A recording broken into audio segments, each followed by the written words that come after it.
Okay, mga kaibigan, nandito na naman po tayo para naku, maganda ang balita natin ngayon. Talagang ito ay good news.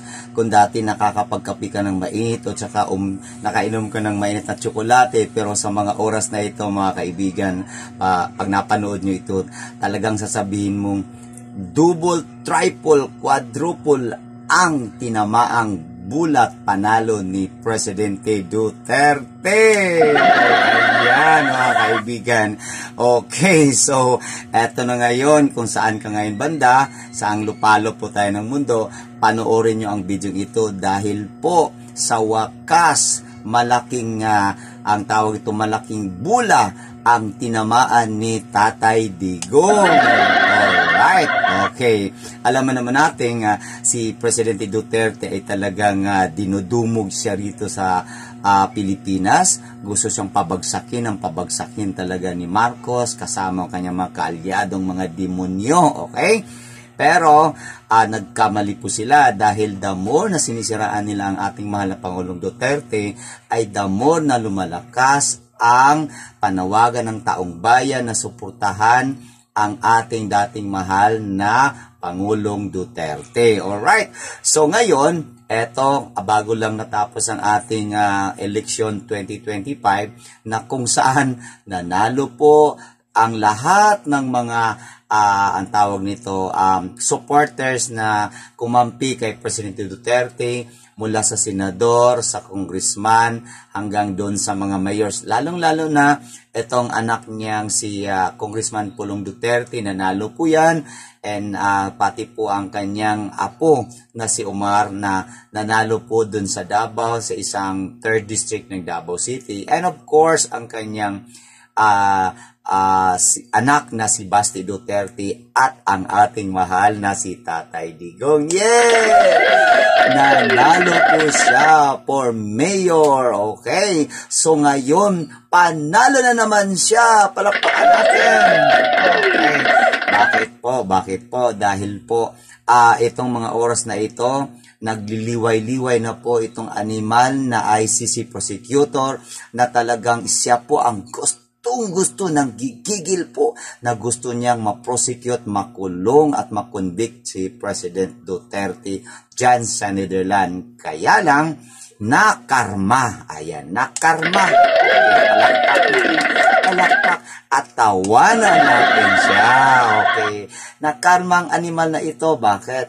Abay, nakasuhan ho siya ng sexual harassment. Alright, hindi natin alam kung sino po ang ginala ng animal na yan. Alright, nakasuhan po siya. Okay.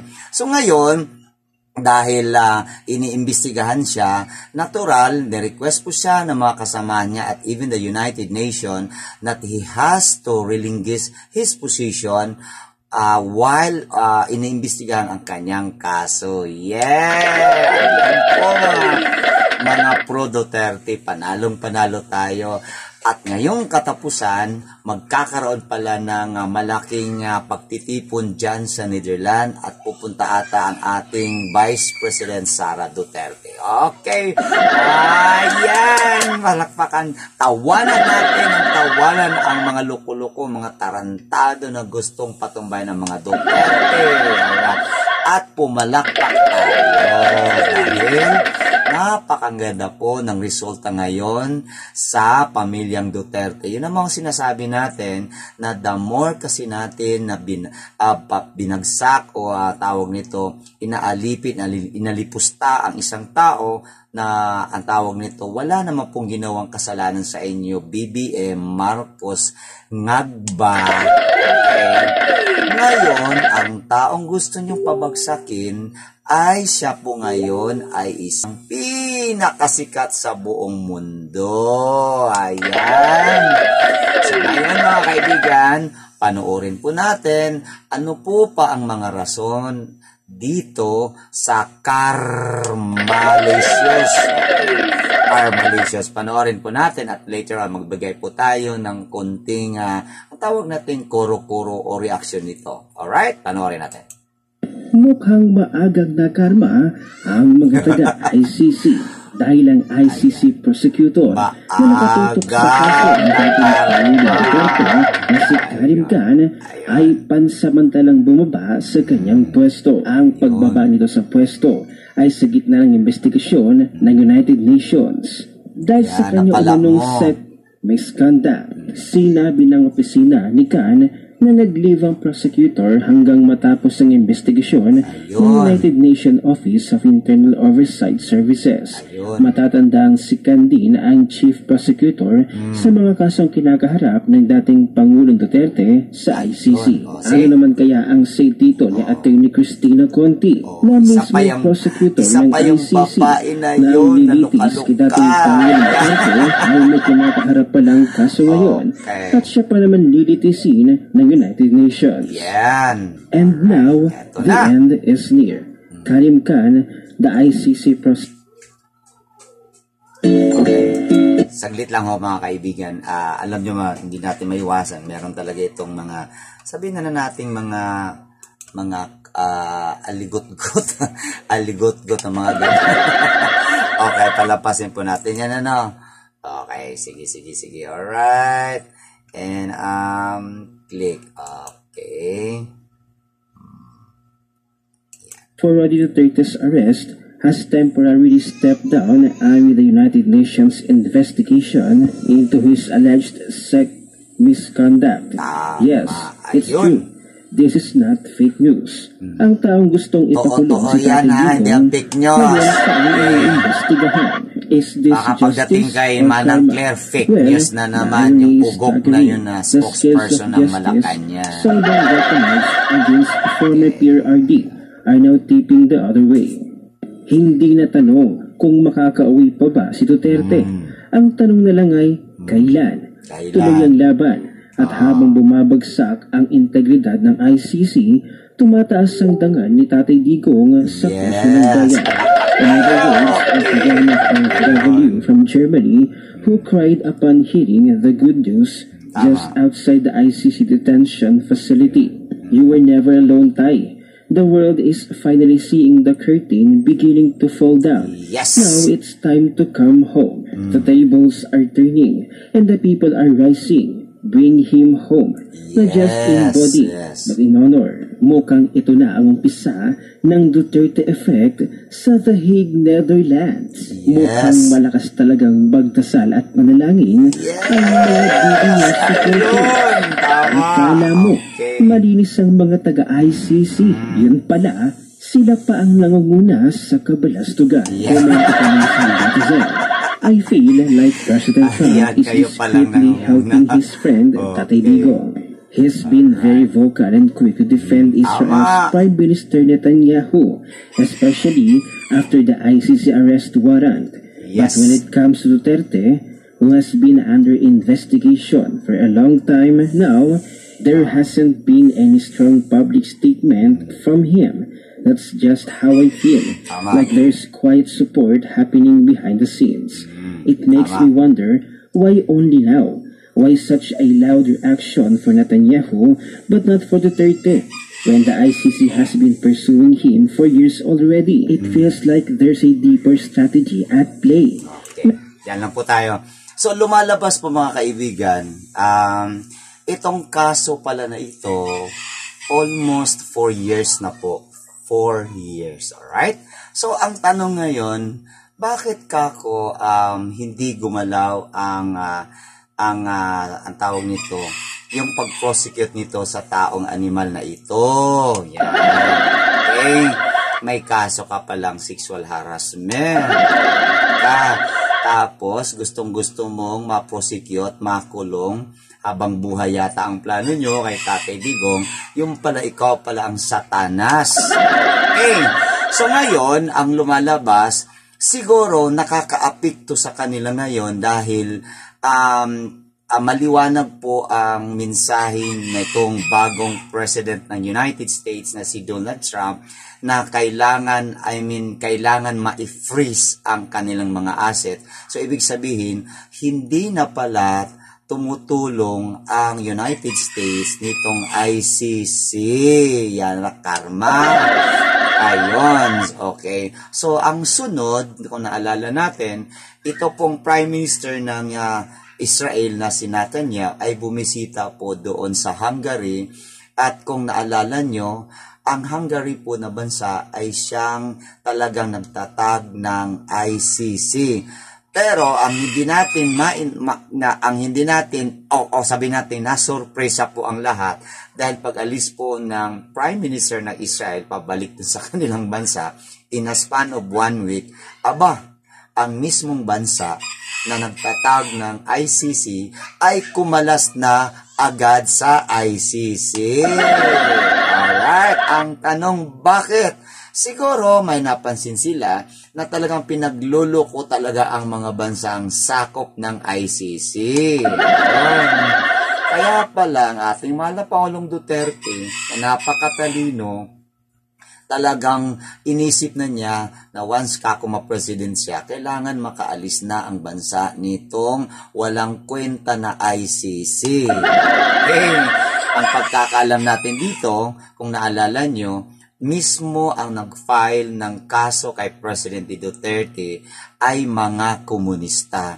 At kung naalala nyo, mismo yung nagtatag ng communism or komunista dito sa ating bansa na itong si Juma Sison, nakasama nila pala ang tatay ni Chris Aquino na si Ninoy Aquino na nagtatag ng komunista. Namatay niyong tatay ni Chris kasi na-assassinate doon sa tarmac.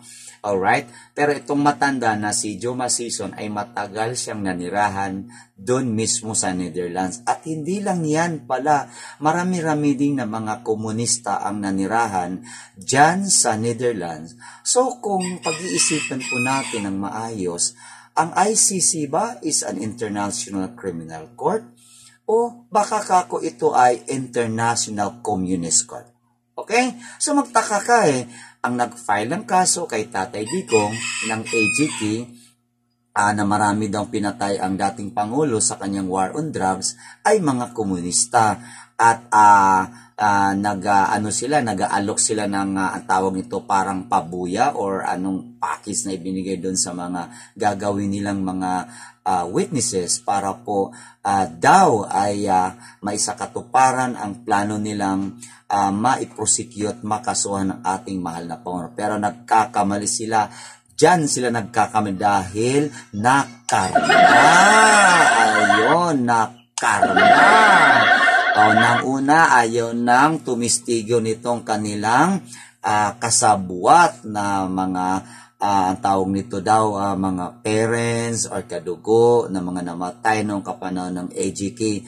Talagang umayaw na sila, baka kako hindi na nagkaayos sa ang tawag nito hatian. Okay, kasi rinig mo natin sa social media na may isang parents ng isa daw biktima ng AGK na inalukan daw siya ng 300,000 pesos. At kung makarating doon sa Netherlands, abay lalaki daw ng 500. Pero teka, nagtaka lahat dahil po nang nag-request po ang panel ng ating mahal na Pangulong Duterte na lahat ng mga tawag ito, witnesses ng kabila na pupunta sa Netherlands, kailangan kunan ng mga ID at kasama ang passport. Nung natunugan, nung nalaman ng kanilang lawyer na komunista, na nag-file kay President Duterte ng ganitong kaso, abay nagnganga.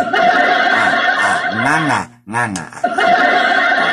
Tanong, bakit nganga? Nganga kasi hindi nila inaasahan na sila mismo pala ang gagastos papunta doon sa Netherlands. Aba, napakarami yun. Sipin mo 30,000. O di lahat ng 30,000 pumunta sa Netherlands at sila ang gagasto. Kaya ngayon, nganga.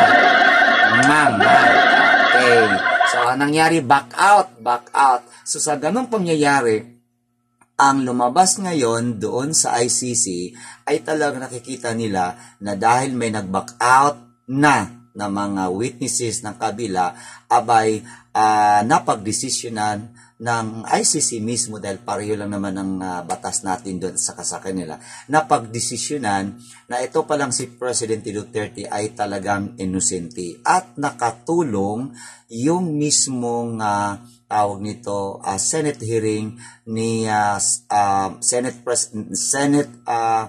Senator Amy Marcos. Ano ba yan? Nagkabulol-tulo tayo. Okay. Senator Amy Marcos na talagang 3 beses yun na nagkaroon siya ng Senate hearing kung bakit na ang tawag nito, papaano, anong paraan, sino ang pasimuno, sino ang nagplano sa pagkidnap kay President Duterte para dalhin doon sa Netherlands.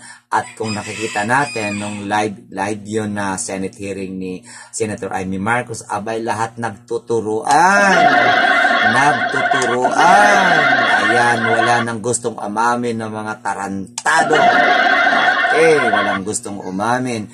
Kahit yung isa ay talagang nahuli ng isang newscaster na si Pinky Wave. Tinanong siya na talagang sino ba talaga at nagsabi yung lalaking si Rimulya, si John Vic ata yun, na sabi niya na 4 ho sila na talagang nagplano ng ganon. Abay, pagdating sa Senado, hindi na po niya inamin. Pero okay lang yun. Bakit? At least, nagkaroon ng Senate hearing at lahat to ng ebidensya na nakuha ni Senator Amy, yun pala ay nai-record din ng 2 panel legal counsel ng ating mahal na Pangulong Duterte doon sa Netherlands at lahat po yon ay naipresenta doon sa ICC. At natural, tinignan din ng ICC ang lahat ng investigation, lahat ng mga nakuha nilang tawag nito doon sa Senate hearing. Lumalabas pala talaga na si President Duterte ay walang ginawa silang proper na ang tawag nito sistema kung paano talaga arestuhin ang isang tao na kung napansin natin mismo doon sa VIP ng NAIA ay gusto nang kalad ka rin si Presidente Duterte at isakay na sa airplane noong mga oras pala ng alas 3. Kaya napansin nyo rito, humawak po si Presidente Duterte doon sa upuan dahil po ang matanda alam niya na hindi po siya nabigyan ng hustisya ng araw na yon. Pero dahil nagpupumilit itong tinawag natin na si Tory Pisot. Ayan, si Tory Pisot. Ayan, okay.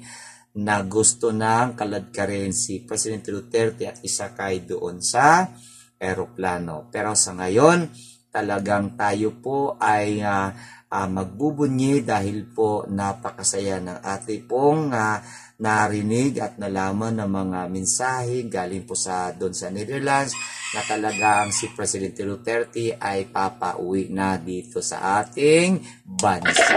Alright! Samantala, ang mga kalaban ngayon ay nagtatago na. Turan, magtago kayo, mga animal kayo dahil babalikan talaga kayo ng hari na inyong itinapon dun sa pinakamalayong lugar. Okay. Babalik na ang hari na si Tatay Digong. Okay, so ito ngayon, mismo na ang ang tawag nito, head ng prosecutor ng ICC ay may kaso na ngayon na sexual problem. Okay, harassment. Okay, yan ang napala mo. Yan napala mo, animal ka.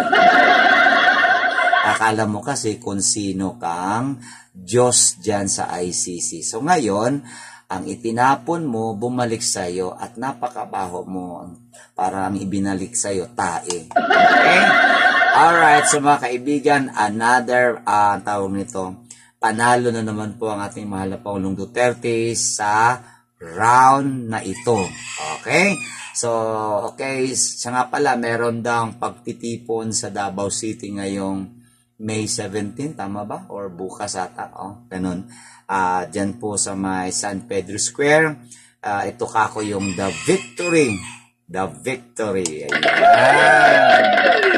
Victory. Okay, ang pagkakaalam natin, yung kalaban ni Tatay Digong na Nograles ay ano na daw, parang umalis na daw sa Pinas. Ewan ko saan pumunta. Baka pumunta sa Saturn. Baka pumunta sa Saturn. At pumunta sa Jupiter. At pumunta rin sa Moon. Yan, nagmilay-milay kung bakit, ano nangyari